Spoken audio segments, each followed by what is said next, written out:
I can't hear myself. So thanks for making that more nerve-wracking for me than it normally just would have been. Thanks, Steve. You just made everything worse. You know, I don't really get that when I'm playing the bass. Like, I don't know if it's just like having other people around me, like up on stage, but for some reason when I come up here to speak, it's like, I don't know what to say. And then I see all your dark eyes pointing this way. Maybe even, that's why when I play a bass here, maybe that's why I tend to look down a lot. I don't know. So the book of Hebrews, it's a tough book, I guess. Pastor Sam asked me if I wanted to speak on chapter 9, and I confess that before that I responded back. He didn't even get my response back, but before I responded back, I had to actually go back and read the chapter and be like, oh, is this one of those really hard ones? Because there's like a couple chapters that are like really hard in there. I think Pastor Stephen got stuck with one a couple weeks ago, so right on. So I read it and I was like, oh, it's not too bad. But as I started to try and work on it, I was like, it's kind of hard. And so I was like, you know what, it's okay. I took a class on Hebrews at Biola, so I'll just go back and I'm sure I have all the notes in there. Nope. I went back to my notes. I'm like reading it. I'm like reading through it. And it turns out the amazing student that I was, I probably decided to ditch class that day because I had no notes on chapter 9. I had chapter 7, 8, 10, 11. So, yeah, what a great scholar I was, right? So we've been going through the book of Hebrews, and the big theme has been about how Jesus is greater than everything else. And chapter 9 falls into this major section of the book where the author is unraveling how unraveling Jesus' superior ministry as a heavenly high priest. And it focuses on Jesus, more so his sacrifice being greater than the animal sacrifices that were offered by the priests of the Old Testament. So until Jesus came to fulfill his ministry, the old covenant, the old way of doing things, was kind of like that placeholder. Now, when I was a kid, I'm going to confess this to you, one of my favorite movies was Space Jam. I'm pretty sure a lot of you guys know that. The movie, at least. I was 12 when it came out, so, you know, you put Bugs Bunny and you put Michael Jordan together, and it's just like best movie ever, right? And I was a Jordan freak back then. I used to watch the Bulls game all the time. The Bulls I thought were better than the Lakers, because they were. I used to write 23, and I used to draw the Bulls logo on all of my notebooks. And I didn't have the Nike shoes, the Jordan Nike shoes, but I had the LA Gear ones, you know, the ones from Payless with the infamous, you know, the Jordan emblem on it. It's like the, I don't know what you call it, the cheap way out of getting it. And then after that movie even came out, I even bought the soundtrack to Space Jams. Who buys a soundtrack to a movie? And I used to listen to, you know, that, I'm not going to sing it, but you know that intro song, Welcome to the Space Jam? Welcome to the Space Jam. That one. I can't believe I just did that. I know. Oh my gosh. Can you please not upload that? I won't do that for second service. But in the movie, you have these Looney Tunes, and they have to play this basketball game against these aliens. I forgot the reason why. But these aliens ended up going and like stealing all these like famous NBA players' like basketball skills or powers, I guess. There's that one scene that's really funny where like Charles Barkley tries to go back onto the street courts against these little kids, and like he gets owned by them, and they like clown on him. I thought it was great because I don't like Charles Barkley.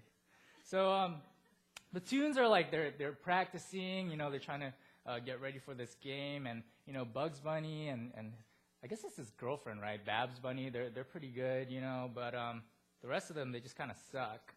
And they knew that they didn't have enough to beat these aliens. So who did they reach out to? The great one. Michael Jordan, right? And with Michael Jordan's help, they defeat the aliens. And there's some ridiculous thing, too, if you guys remember. It was like he like tried to dunk from like half court, and then his arms stretched like 20 feet, and it just, he didn't even dunk it. He just like dropped it into the hoop, and like no seconds left or something. I don't know. It was ridiculous. And even as a kid, I was like, that was the most anticlimactic ending ever. But whatever. Bugs Bunny, Michael Jordan, best thing. But Jordan was that element that team needed to win. And he was also the only human. And I think Bill Murray was in that too. He was on that team. It was weird. But everyone else, they couldn't ball at his level, right? They were just like these placeholders for the team. They were just trying to get by, you know. They had the jerseys on. They had the shoes on. They try to dribble and they try to shoot. But they needed that great one. They needed Michael to defeat the aliens. Now, the author of Hebrews is telling the audience that the old covenant wasn't good enough. It was just like a placeholder for something greater to come. And this was what the Israelites were hoping for. And in Hebrews 9, we're going to see that the author is explaining ways that Jesus' sacrifice is greater than offerings of the Old Covenant. And then in this first half, he's just going to go through like the sanctuaries and the regulations of the Old Covenant, kind of like give us a little background to this. So verse 1, it says this. Now the first covenant had regulations for worship and also an earthly sanctuary. So this is referring to that Old Testament times where the law was given by God to Moses. A tabernacle was set up. In its first room were the lampstand and the table with its consecrated bread. This was called the holy place. Behind the second curtain was a room called the most holy place, which had the golden altar of incense and the gold-covered Ark of the Covenant. This ark contained the gold jar of manna, Aaron's staff that had budded, and the stone tablets of the covenant. Above the ark were the cherubim of the glory, overshadowing the atonement cover. Now, when I was back, in college 2 years ago, I took an Old Testament class, and this was one of the most boringest things to me, going back, reading through the Old Testament, and then reading through like how they just describe or how God commands them to build this area, and like they just keep repeating these things over and over again. I also didn't like when they started listing people's names. There's a bunch of boring stuff in that Old Testament, I'll tell you. But yeah, this was not fun for me when I read it, so I'm super glad that the author just kind of kept this one short. And so the author is just describing the tabernacle the Israelites had. And then this was where like the priests, they would do their thing. This was where they would perform their sacrifices and their worship. He goes on and he says this: when everything had been arranged like this, the priests entered regularly into the outer room to carry on their ministry. But only the high priest entered the inner room, and that only once a year, and never without blood, which he offered for himself and for the sins the people had committed in ignorance. So like the ordinary priests, they had their daily duties, right? They were in kind of like the outer courts, and so like they were in there like, trimming the lambs, setting up fresh loaves. And any priest appointed to this ministry was there doing their thing. And it's kind of like your typical Monday through Friday gig, right? Just going in there every day, making sure everything's okay. But the inner room, or as he likes to call it, the most holy place, this was where only the high priest can enter. And it's kind of like the White House, right? You have in the White House, it's kind of like not a lot of people, are allowed in there, and then you have like the workers, staff, politicians, family, just kind of doing their jobs, doing their thing. But then within the White House, there's that Oval Office, right? And this is where like the president's in there, and he does his thing only in there. I mean, other people come in and out too sometimes, I guess. I don't really know too much about that, but I know like that Oval Office, that's just like the president's station, right? But in here, the high priest only entered on that Day of Atonement. So this was that day that high priest was allowed to enter, but he wasn't allowed to come unless he brought blood with him. He had to slaughter a bull to sacrifice for the sins of himself and for his family. And then again, he had to slaughter a goat for the sins of Israel. But the fact that the priest had to perform the sacrifice once every year, it showed that that old covenant blood sacrifice, it just wasn't effective.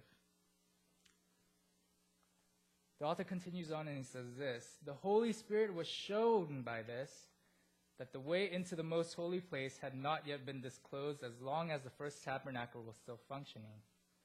This is an illustration for the present time, indicating that the gifts and sacrifices being offered were not able to clear the conscience of the worshiper. So under this old system, there was no way for people to come before God. Now the high priest, he was allowed into that most holy place, but only by exception, and only once a year, and only to do his yearly sacrifices. And as long as these boundaries were placed, as long as these tents were up, there was no way to people to even enter or see that most holy place. And these gifts and sacrifices, they were only external coverings. It didn't cleanse the people internally. It only cleansed them externally. And it was this temporary covering. So far the author's kind of been like a Debbie Downer, right? He's just been talking about how the old covenant wasn't good enough. He's been pointing out how much it fell short, how it's just this temporary placeholder for his people. He's been describing like the limitations of that blood sacrifice, how it wasn't permanent, and how it had to be performed yearly. It didn't provide a full cleansing, and it showed that it was imperfect. And lastly, it wasn't able to allow direct access to God for his people. But we'll see from here until the end of this chapter that the old covenant was just that temporary placeholder for something infinitely greater. And from here on, the author focuses on Christ. Verse 11, it says this, "But when Christ came as high priest of the good things that are now already here, he went through the greater and more perfect tabernacle that is not made of human hands. That is to say, it is not a part of this creation. He did not enter by means of blood of goats and calves, but he entered the most holy place once for all, by his own blood, thus obtaining eternal redemption." So here the author is beginning to describe his discussion of why Christ's sacrifice was greater. So first he says that Christ went through a greater and more perfect tabernacle. Now the Israelites, they had that physical tabernacle, they had that tent, they had that area which was made by hand, that was commanded by God to Moses. And although they called it the most holy place, it wasn't divine. It didn't come from anything divine. It came from earthly material that, just like everything else, it would just pass away.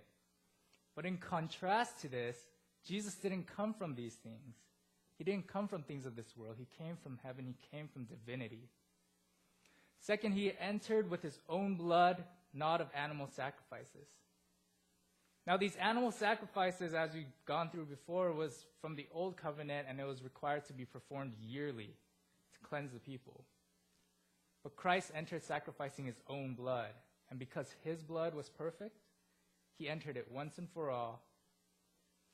And this is contrasting the old covenant where the priests had to present themselves repeatedly. But Christ was kind of like that end-all, no need to repeat sacrifice for his people. And this is what grants us that eternal redemption, that forgiveness and that deliverance from that curse of sin. Moving on in verse 13, it says this, "The blood of goats and bulls and the ashes of a heifer sprinkled on those who are ceremonially unclean sanctify them so that they are outwardly clean. How much more then will the blood of Christ, who through the eternal Spirit offered himself unblemished to God, cleanse our conscience from acts that lead to death so that we may serve the living God." So again, he makes it clear that these animal sacrifices are only able to outwardly cleanse. And it cleansed them so that they're able to participate in their worship and things like that. But with Christ's sacrifice, we are now cleansed inwardly as well as on the outside. And this cleansing of conscience, which the author stated previously, was not possible with that old covenant. And this is what enables that change in our hearts. It's that inward cleansing that enables us to change our hearts to serve God. In verse 15, it says, "For this reason Christ is the mediator of a new covenant, that those who are called may receive the promised eternal inheritance. Now that he has died as a ransom to set them free from the sins committed under the first covenant. In the case of a will, it is necessary to prove the death of the one who made it, because a will is in force only when somebody has died. It never takes effect while the one who made it is living. This is why even the first covenant was not put into effect without blood." So not only is Christ's sacrifice greater than the old way, but it brought about this new covenant that he mediated. And just as, when people pass away, that's when their will takes effect, right? It doesn't come into effect while they're still alive. And in the same way, this new covenant that was mediated by Christ couldn't take effect until he finished his ministry and sacrificed his blood as the ultimate offering. And this is why, under the old covenant, the priest had to slaughter animals in order to outwardly cleanse the people, which enabled them to come into worship. And the author mentions in verse 22, it's not up there, but it says, in fact, the law requires that nearly everything be cleansed with blood. And without the shedding of blood, there is no forgiveness. So similar like when you go to jail or something, right? Like when you get jail time, you get sentenced, and you have to serve the time for the crime that you committed. And in general, if you don't serve that time that you're given in jail, you're not seen as though you're completely over your punishment. You haven't fully paid your dues. And Paul also mentions that in Romans that the wages of sin is death. And in that, Christ's perfect sacrifice paid for our deserved death, so that we don't have to pay for our consequences. It's almost easy to kind of go about our life without knowing about these implications of Christ's death on the cross. I mean, sometimes you can ask a lot of Christians why they're Christians, and probably you get a variety of answers. In this one class I took, they actually went out and asked people, and a lot of them were just saying, oh, because my family's always been going to church. Or it's just something to do on Sundays. Or one that I heard a lot was, oh, I want my family, I want my children to be good people. Or I want to be blessed by God.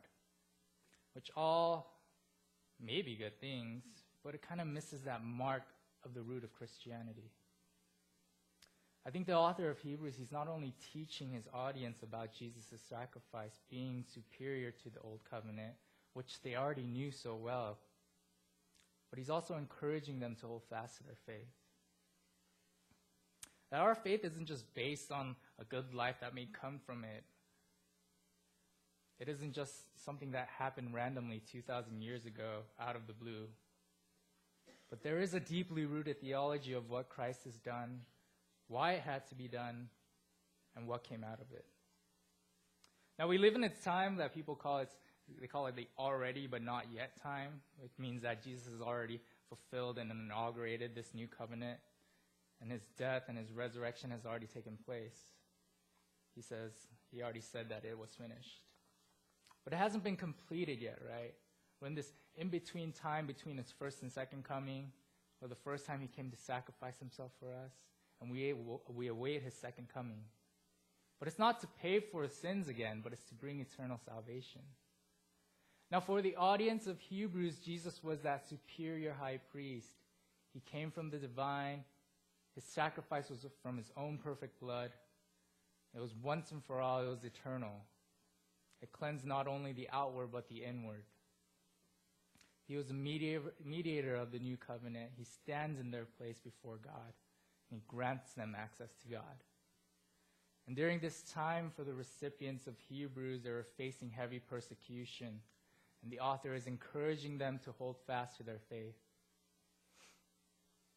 That Jesus is the one and only way to salvation. And that falling back to the ways of that old covenant, it'll just be a huge flop. It's just like if Space Jams at the last minute decided to remove MJ from the game and went back to Bugs Bunny as a star. And he was trying to play against these aliens, harnessing the basketball powers of Patrick Ewing, Muggsy Bogues, and Charles Barkley. While we're here, we're called to hold strong to our faith. It may not be that same type of persecution that the recipients of Hebrews are going through. But there will be circumstances and there will be situations in life that challenge our faith, may cause us to fall away. But just like the recipients of Hebrew, we also have Jesus as our ultimate high priest, who is far greater than the other ones that came before him. He wasn't held back by these earthly obstacles. And he shed his perfect blood once and for all to sacrifice for all of us. And he mediates on our behalf for God. He grants us that personal relationship with God that wasn't there before. So let's take this time to respond to God. Would you with me? Allow his word to transform us, do or work in us. Think about Jesus as our superior high priest who died for us, paid for us with his perfect blood, to pay for our sins so that we are not just outwardly clean, but inwardly clean as well. And he brought about that new covenant to mediate for us so that our relationship with God is restored. And if you haven't accepted Christ into your heart already, would you take this time to think about what Jesus had done for us? And he offers this chance to you to be forgiven, not just for your past, but for everything else, for your present, your future. And he will stand in your place so that you will stand in his. And begin a relationship with God that was restored because of what Christ had done.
Scandal of grace.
God, I pray that you challenge us this week to think about your love, what it means that when you went to the cross for us.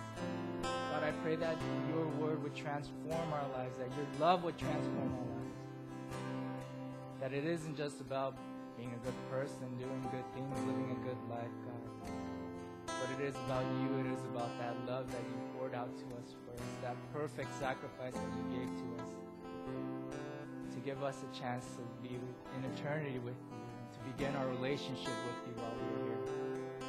God, I pray that you bless us this week, that you'd watch over us, God, and I pray that day by day we draw closer to you. And I pray all these things in your Son's name. Amen.